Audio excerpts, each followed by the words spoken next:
오늘 성경 본문 베드로후서 3장 1절에서 5절, 베드로전서 4장 7절에서 11절입니다. 제가 봉독해 드립니다. 내가 이것을 알라 말세에 고통하는 때가 이르리니 사람들은 자기를 사랑하며 돈을 사랑하며 자긍하며 교만하며 회방하며 부모를 거역하며 감사치 아니하며 거룩하지 아니하며 무정하며 원통함을 풀지 아니하며 참하며 절제하지 못하며 사나우며 선한 것을 좋아 아니하며 배반하여 팔며 조급하여 자고하며 쾌락을 사랑하기를 하나님 사랑하는 것보다 더하며 경건의 모양은 있으나 경건의 능력은 부인하는 자니 이 같은 자들에게서 내가 돌아서라. 베드로전서 4장 7절입니다. 만물의 마지막이 가까웠으니 그러므로 너희는 정신을 차리고 근신하여 기도하라. 무엇보다도 열심으로 서로 사랑할지니 사랑은 허다한 죄를 덮느니라. 서로 대접하기를 원망 없이 하고 각각 은사를 받은 대로 하나님의 각양 은혜를 맡은 선한 청지기 같이 서로 봉사라. 만일 누가 말하려면 하나님의 말씀을 하는 것 같이 하고 누가 봉사하려면 하나님의 공급하시는 힘으로 하는 것 같이 하라. 이는 범사에 예수 그리스도로 말미암아 하나님이 영광을 받으시게 하려 함이니 그에게 영광과 권능이 세세에 무궁토록 있느니라. 아멘. 아멘. 오늘은 우리 이광영 목사님 말세를 사는 성도의 자세, The Attitude of the Saints of Living in the Last Day라는 이런 제목으로 말씀을 증거하실 때에 다 은혜 받으시기 바랍니다. 예, 다시 한번 기도드리겠습니다. 하나님 아버지, 부족한 종이 오늘도 하나님 말씀 들고 섰습니다. 종의 부족함과 연약함은 주님의 십자가 뒤에 감추어 주시고 성령님이 원하시는 대로 성령님의 도구로 나팔로만 사용하여 주셔서 우리 모두가 함께 귀한 도전과 은혜의 시간이 될 수 있도록 인도하여 주옵소서. 예수님의 이름으로 기도합니다. 아멘. 이 시대를 사는 그리스도인들이 지금을 말세라고 이렇게 이야기를 하죠. 아마도 이에 대한 다른 이견은 없을 줄로 저는 압니다. 왜냐하면 하물며 성경을 모르는 세상 사람들도 이 시대를 말세라고 하니까요. 또한 하나님을 모르는 과학자들도 곧 지구가 붕괴될 것이라고 하고 있습니다. 한마디로 지금 이 세상은 여러 가지 일들이 아주 비정상적인 일들이 일어나고 있고 거짓이 판을 치고 있습니다. 뿐만 아니라 기후변화로 인한 재난들이 세계 곳곳에서 일어나고 있으며 이유를 알기 어려운 생물들과 또 그리고 여러 물고기들이 도처에서 죽음을 맛보고 있는 것을 우리가 모든 뉴스를 통하여서 보고 있습니다. 뿐만 아니라 전쟁 중에 있는 국가들이 점점 늘어나고 있으며 언제든지 전쟁이 일어날 수 있는 잠재적인 국가들 또한 여기저기에 수두룩히 많이 있다는 것이에요. 이러한 징조들만 우리가 봐도 주님이 재림하실 날이 정말로 가까이 오고 있는 것은 틀림없는 기정사실이라고 우리가 이야기할 수 있겠습니다. 그러므로 이렇게 말세를 사는 우리 신앙인들은 깨어 있어야 합니다. 주님이 언제 오시든지 우리 모두가 마라나타 하면서 주님을 맞이할 자세로 살아야 한다고 생각이 됩니다. 그러면 이와 같은 말세의 징조에 대해서 성경은 어떻게 말씀하고 있는지 우리가 잘 아는 말씀들 많이 포함이 되어 있지만 다시 한번 우리가 살펴보고자 합니다. 여러분, 말세라고 하는 이 말은 문자적으로 마지막 날을 의미합니다. 이를 신약 성경에서는 두 가지 의미로 사용을 하고 있는데요. 그 하나는 좁은 의미에서의 마지막 날, 즉 역사의 종국에 임하는 하나님의 심판의 때, 즉 그리스도의 지상 재림의 시기 직전을 가리킵니다. 한마디로 바로 여기서 이야기하는 지상 재림의 시기의 직전이라고 하는 말은 대환란기 중에 환란기 중 후 3년 반 마지막 부분에 있어질 일들. 그래서 대표적인 성경 구절이 사실은 마태복음 24장 3절부터 14절까지 있는 말씀에 우리에게 일러주고 기록하고 있습니다. 그리고 또 다른 하나는 보다 넓은 의미에서 예수 그리스도의 초림에서부터 지상 재림 직전까지의 그 시기를 의미를 하는데요. 예를 들면 디모데전서 4장 1절이나 디모데후서 3장 1절부터 5절이나 히브리서 1장 2절 또 9장 26절이나 베드로전서 1장 20절에서 이를 우리가 잘 살펴볼 수가 있습니다. 그러면 먼저 이 말세의 징조에 대해서 특별히 이 많은 선구 중에 디모데후서 3장 1절부터 5절 우리 신 목사님께서 봉독해 주신 그 말씀을 바탕으로 몇 가지만 우리가 함께 살펴보고자 합니다. 디모데후서 3장 1절 초반에 보면 말세에 고통하는 때가 이른다고 했는데 여기서 이야기하는 이 고통은 단순히 육체적으로 당하는 고통만을 가리키는 것이 아니라 정신적으로 당하게 될 괴로움과 고통을 의미합니다.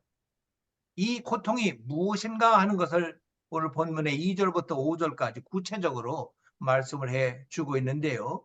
이러한 고통들은 우리의 영육이 모두 당하게 되는 고통들이지만 특별히 영적인 고통에 대해서 강조를 하고 있음을 우리는 알 수가 있습니다. 그 첫 번째가 바로 돈을 사랑하는 시대, 돈을 사랑하는 시대에 겪게 되는 갖가지 고통들입니다. 이 세상에 우리가 살고 있는 사람들 중에 돈을 싫어하는 사람은 아무도 없을 줄로 압니다. 이는 그만큼 돈이 우리 인생에 미치는 영향이 크다는 것이에요. 그런데 이 돈의 특성은 선한 것도 또 악한 것도 아니고 중성이라고 저는 생각이 됩니다. 즉 돈을 사용하는 사람에 따라서 선한 돈이 되어서 선한 영향력을 끼치게 되기도 하고 악한 돈이 되어 악한 영향력을 끼칠 수도 있기 때문에 그렇습니다. 따라서 하나님의 선한 사업에 쓰이는 돈은 수많은 사람들을 구원하는 데 쓰임받는 선한 돈이 되어지지만 반면에 마약같이 불의한 것에 쓰이는 돈은 수많은 사람들에게 치명적인 해를 주는 악한 돈이 되는 것이에요. 지난 한국의 총선 후에 들려오는 소식들에 의하면 이번 총선에서도 이 악한 돈이 투표자들에게 큰 영향을 미쳤다는 소식을 들었습니다. 이처럼 돈은 어떻게 쓰느냐에 따라서 그 결과가 엄청나게 달라진다는 것이에요. 그러므로 성경은 이와 같은 돈을 사랑하지 말라. 모두에게 돈을 사랑하지 말라고 우리들에게 경고를 하고 있어요. 그 이유는 바로 이 돈을 사랑하는 것하고 돈이 필요한 것, 필요해서 하나님이 주신 돈을 사용하는 것하고는 다릅니다. 따라서 돈을 사랑하는 것이 일만하게 뿌리가 된다는 것을 성경에서 말씀해주고 있기 때문에 그렇습니다. 특별히 디모데후서 3장 2절에 돈을 사랑하며 라는 구절을 킹 제임스 원본에 보니까 탐욕을 부리며라고 번역이 되어 있어요. 이는 바로 돈을 사랑하는 것은 탐욕으로부터 오기 때문에 그렇게 번역한 것이라고 생각이 듭니다. 이처럼 수많은 신앙인들도 돈을 사랑함으로 믿음을 버리고 세상과 타협하며 살아가고 있는 자들을 우리는 주변에서 많이 보고 있습니다. 우리가 살고 있는 이 시대를 한번 보십시오. 거의 모든 일들이 돈으로 안 되는 일이 없을 정도로 돈의 위력이 막강한 시대가 되었습니다. 이것이 곧 마지막에 징조가 아닌가 생각이 듭니다. 돈을 사랑하는 것. 두 번째는 2절 초반에 자기를 사랑하는 것입니다. 우리 인간은 타락한 이후 자연적으로 자기만을 사랑하는 존재가 되었습니다. 그래서 아담은 자신이 지은 죄값을 지지 않기 위해서 하와에게 그 죄를 돌렸고 하와도 자신의 범죄 동기를 뱀에게 전가했던 것을 우리가 잘 알고 있습니다. 그러나 지금 우리가 살고 있는 이 시대는 그 정도가 아니에요. 엄청나게 그보다도 더 나쁜 이런 시대가 되었습니다. 자신의 유익을 위해서 남에게 사기를 치고 남의 것도 도적질하는 정도를 넘어서 남을 살해하는 악행들이 세상 곳곳에서 빈번히 일어나고 있기 때문이에요. 더욱이 천인공노할 일은 사실이 아닌 거짓말을 그처럼 천연스럽게 하고 있는 것을 그대로 사실인 것처럼 신문이나 뉴스에 보도를 하고 있다는 사실입니다. 이러한 참담한 사건들의 이면에는 자기만을 사랑한다는, 자기만의 사랑이라는 마귀의 속성이 도사리고 있기 때문에 그렇습니다. 우리들만은 이 자기만의 사랑, 이것을 하나님과 이웃을 사랑하는 사랑으로 승화시켜서 올바른 사랑을 실천하는데 돈을 보여야 하리라고 생각이 듭니다. 세 번째는 4절 중반에 보니까 쾌락을 하나님보다 더 사랑하는 것이라고 했습니다. 사실 옛날에는 많은 사람들이 먹고 사는 일이 힘들어서 쾌락을 추구하거나 그럴 관심을 가질 여유가 전혀 없었습니다. 그러므로 쾌락에 빠지는 일이 쉽지가 않았지요. 그러나 요즘 세상은 어떻습니까? 특히 한국에서 들려오는 소식에 의하면 한국의 고유 명절이 다가오면요, 시골에 계신 부모님을 찾아뵙는 일보다는 가족 여행 스케줄을 잡는 일에 너무 분주해서 여행 관리 관광소마다 너무너무 바쁜 것 같은 때를 지내게 된다는 소식을 우리가 듣습니다. 왜 그럴까요? 더 많은 시간을 세상 재미에, 즉 쾌락을 누리는 일에 쓰고 싶기 때문에 그런 거예요. 그러니 세상이 점점 더 사약해질 수밖에 없다는 것이지요. 이미 이 세상은 이처럼 쾌락에 빠져서 마약 범죄와 성범죄가 차고 넘치는 가운데 요지경이 되어가고 있습니다. 그러므로 요즘은 우리 자녀 손들을 어떻게 이러한 제약에 물들지 않도록 성장시키며 믿음의 자녀 손들로 지켜야 할지를 더욱 고민해야 할 때가 바로 지금이라고 저는 생각이 듭니다. 그러한 차원에서 우리는 더욱더 참 우리의 믿음을 굳게 세워가면서 믿음으로 자녀들을 우리가 양육해야 된다고 생각이 듭니다. 네 번째는 5절에 보니까 경건의 모양만 있고 경건의 능력을 부인한 자들이 점점 더 많아진다는 것입니다. 여러분, 경건이 없는 신앙의 특징이 무엇일까요? 그들은 참 신앙은 없고 그저 신앙을 액세서리 정도로 알고 믿으며 신앙이라는 축에 들어가기를 원하는 그냥 적당히 믿고자 하는 사람들이에요. 따라서 당연히 이들은 성령님의 체험도 없으며 믿음이 주는 구원의 확신도 없습니다. 그래서 죄 앞에 맥없이 무너지는 연약한 사람들로 존재하고 있습니다. 이들은 사실 겉만 신앙인이지 실상은 그리스도인이라고 할 수 없는 그런 사람들이에요. 따라서 마귀에게 유혹을 받아서 때로는 사단의 도구가 되기 쉬운 대상이 되어질 수 있다는 것입니다. 그러므로 모든 참된 신앙인들은 마땅히 주께서 주시는 은혜와 능력을 힘입어야만이 하나님 원하시는 그와 같은 일들을 우리가 감당해 나갈 수 있게 된다는 것이에요. 즉 마귀의 진을 파는 강력한 경건의 능력으로 무장해서 우리 자신과 세상과 죄와 마귀를 넉넉히 이길 수 있는 신앙인들이 되어야 한다는 것입니다.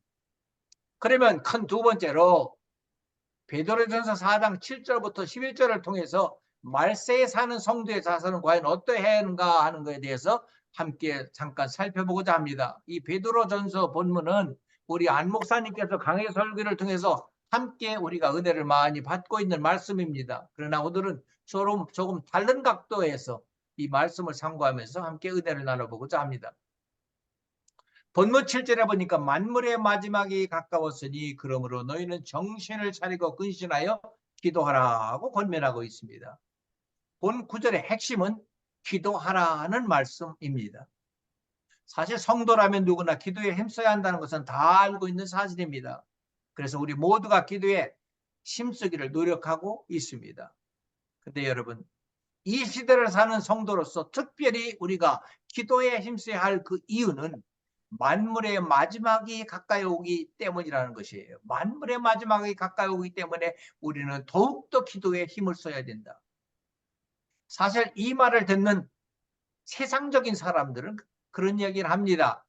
2000년 전에도 마지막 때라고 했는데 지금까지 아무 일이 없지 않느냐라면서 사람들을 괜히 겁주려고 유언비어로 그런 말을 한다고 이야기할지 모릅니다. 그러나 사실 그게 아니지요. 하나님은 자비로우신 하나님이십니다. 그러므로 구원하시기로 작정하신 사람들을 한 사람도 잃지 않으시기 위해서 길이길이 참으시고 기다리고 계시기 때문에 그렇습니다. 따라서 우리는 정신을 차리고 기도하라고 우리에게 말씀을 하고 계시는 것이에요. 즉 우리가 기도할 때 온 정신을 집중하여 마땅히 하나님께 아랠 바를 올바로 아뢰라는 그런 말씀입니다. 여러분, 때로 우리는요, 나 자신도 모르게 잘못 기도하고 있는 우리를 보게 될 때가 종종 있습니다. 우리가 기도할 때마다 한 가지 꼭 기억해야 할 것은 우리는 연약한 인생이라는 사실입니다. 그리고 하나님은 세상 만물을 지으시고 주장하시는 전능하신 하나님이라는 사실이에요.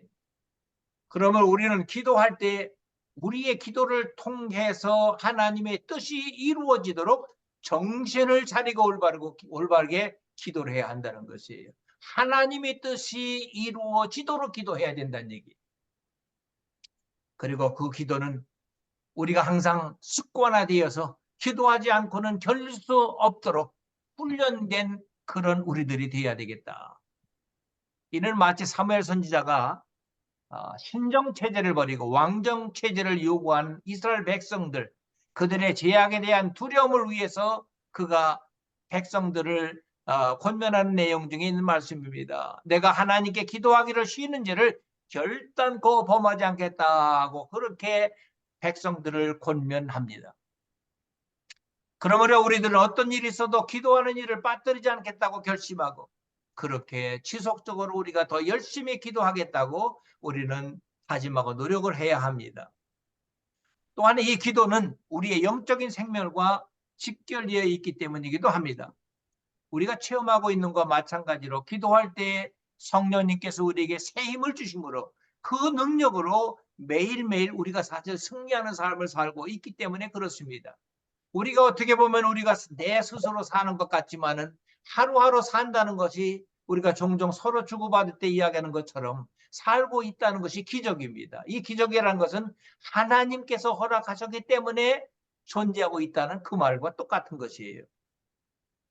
그렇기 때문에 우리는 하나님 앞에 더욱더 이 말세를 당하면서 기도하는 일에 우리가 최선을 다해야 된다는 거예요. 우리가 기도할 때 한 가지 우리가 생각해야 될 것은 바로 예수님께서 겟세마네 동산에서 기도하신 그 모습을 다시 한번 생각해 볼 필요가 있다고 생각이 됩니다. 주님은 삼위일체 하나님이심에도 불구하고 하나님 아버지께 땀방울이 핏방울이 될 정도로 애쓰며 힘을 다하여 기도하셨다고 했습니다. 사실 저는 지금까지 우리 인생들 중에 땀방울이 변해서 핏방울이 될 정도로 기도한 사람이 있다는 말은 한 번도 들어본 적이 없습니다. 사실 주님은 하나님이시므로 그렇게 기도하지 않으셔도 아무런 문제가 있을 이유가 없으심에도 불구하고 그토록 힘쓰시고 애써 기도를 하셨다는 것이에요. 이는 바로 주님께서 우리에게 어떤 자세로 기도해야 되는지를 행하심으로 본을 보여주신 것이라고 저는 믿습니다. 이스라엘 백성들을 출애굽해서 이끌었던 모세, 그는 200만 명이나 되는 백성들을 가나안으로 인도하면서 수 없는 위기를 겪을 때마다 하나님 앞에 그는 엎드려 드렸습니다. 이처럼 우리도 기도에 더욱 힘써서 우리의 후손들에게 훌륭한 믿음의 조상들이 되어야 됩니다. 이 길만이 바로 하나님의 기뻐하시는 우리의 남은 생애를 드릴 수 있는 길이라고 생각이 됩니다. 본문 8절에 있는 말씀 보니까 또한 무엇보다도 열심히 서로 사랑할지니 사랑은 허다한 죄를 덮느니라 하는 말씀이 기록이 되어 있습니다. 이 말씀도 말세에 살고 있는 우리들에게 주시는 특별한 말씀임을 우리는 명심을 해야 됩니다. 즉 말세에 살아가고 있는 우리들이 행할 중요한 일이 바로 서로 사랑하는 것이라는 말씀이에요. 그것도 무엇보다도 열심히 서로 사랑하라. 열심히 서로 사랑하라고 권면하고 있습니다. 그러면 바로 여기서 사랑하라는 그 사랑은 무엇이기 때문에 무엇이기에 우리에게 이처럼 열심히 서로 사랑하라고 말씀하고 있는 것일까요? 본문의 사랑은 아가페 사랑입니다. 하나님의 사랑을 의미합니다. 그러므로 우리에게 열심히 서로 사랑하라는 그 사랑은 육정으로 하는 사랑이 아니라 우리가 거듭날 때 하나님께서 베풀어 주신 바로 그 사랑, 곧 그 크고 놀라운 하나님의 그 사랑으로 사랑하라는 말씀이에요. 하나님께 주신 이 아가페 사랑은 하나님께서 이미 죄와 허물로 죽은 우리를 구원하시기 위해 독생자 예수 그리스도를 십자가에서 희생시키신 한없으신 크신 하나님의 사랑이었습니다. 그러므로 구원의 은혜를 받은 우리들은 이미 하나님께 주신 이 아가페 사랑을 이미 체험을 했습니다. 또한 우리 안에 그 사랑을 소유하고 있습니다. 그러므로 성경은 성도가 된 우리들이 모든 일을 바로 그 사랑으로 행하라고 고린도전서 16장 14절에서 그래서 그렇게 말씀하고 있는 것이에요. 그러나 여러분, 반대로 세상의 불신자들은 그들이 아무리 애를 써도 이 아가페 사랑을 알 수가 없습니다. 행할 수도 없습니다. 왜 그렇습니까? 그들 안에는 이 하나님의 사랑이 없기 때문에 그렇습니다.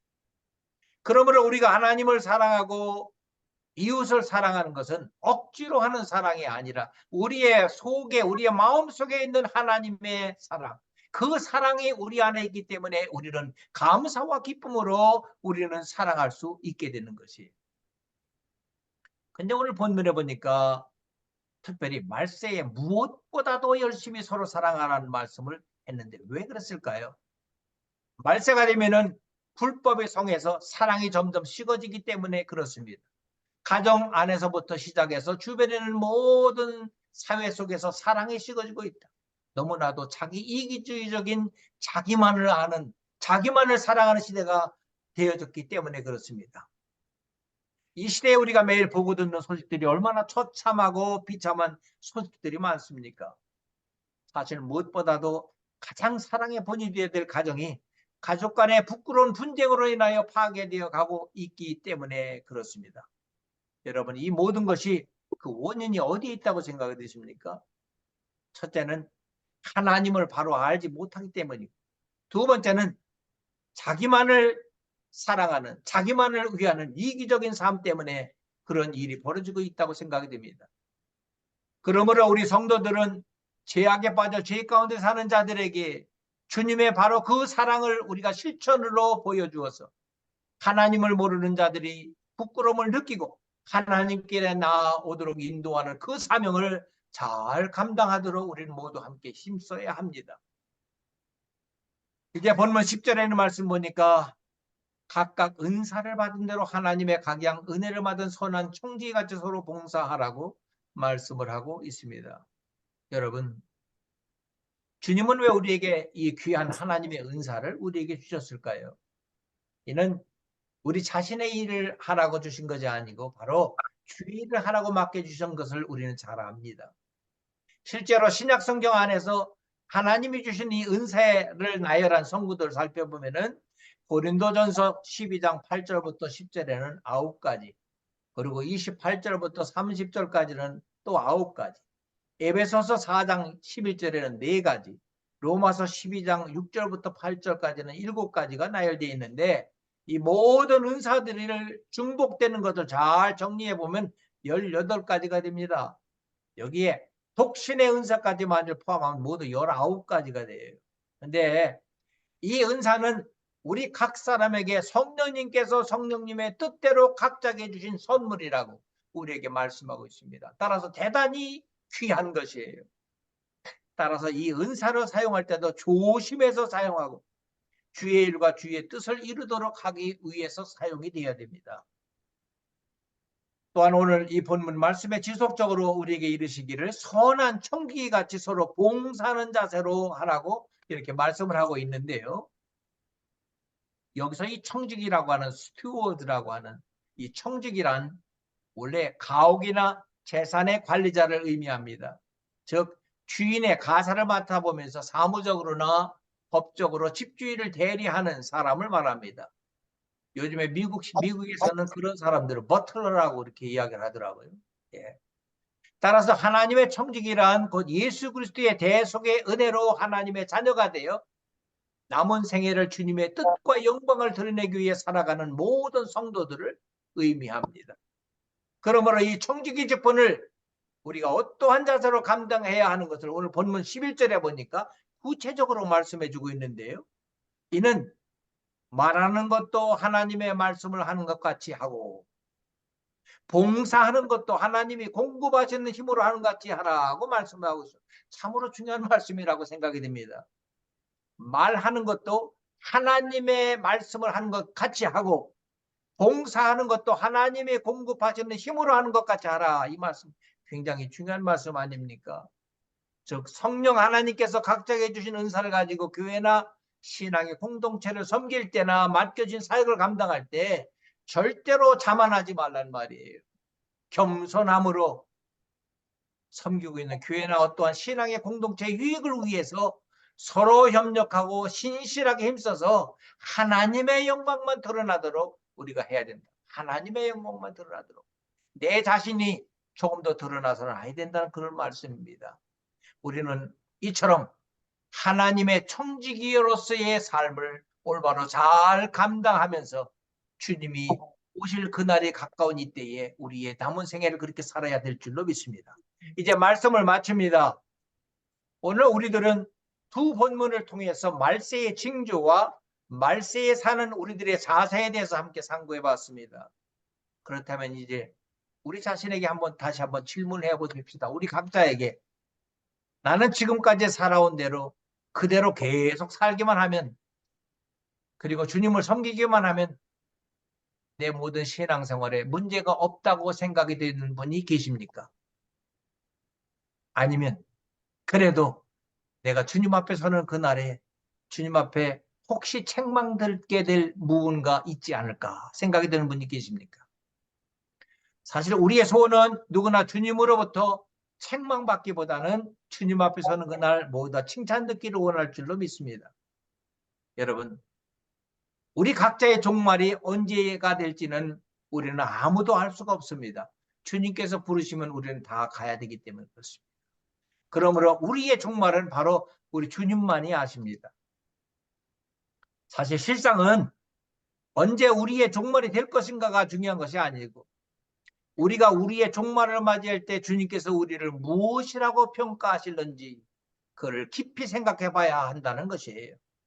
사실 그래도 다행인 것은 아직도 우리에게 지난날의 부족함을 만회할 수 있는 기회를 하나님이 아직도 허락하고 계시다는 사실입니다.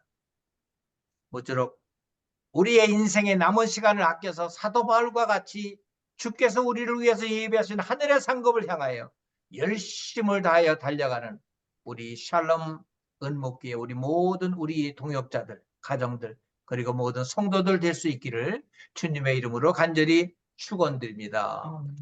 기도하시겠습니다.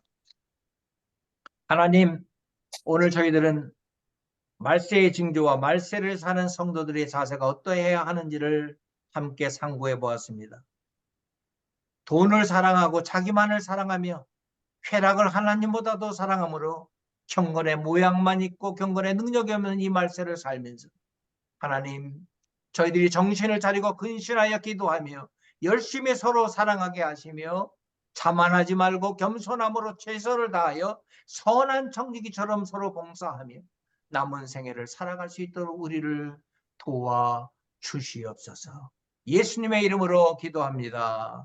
아멘.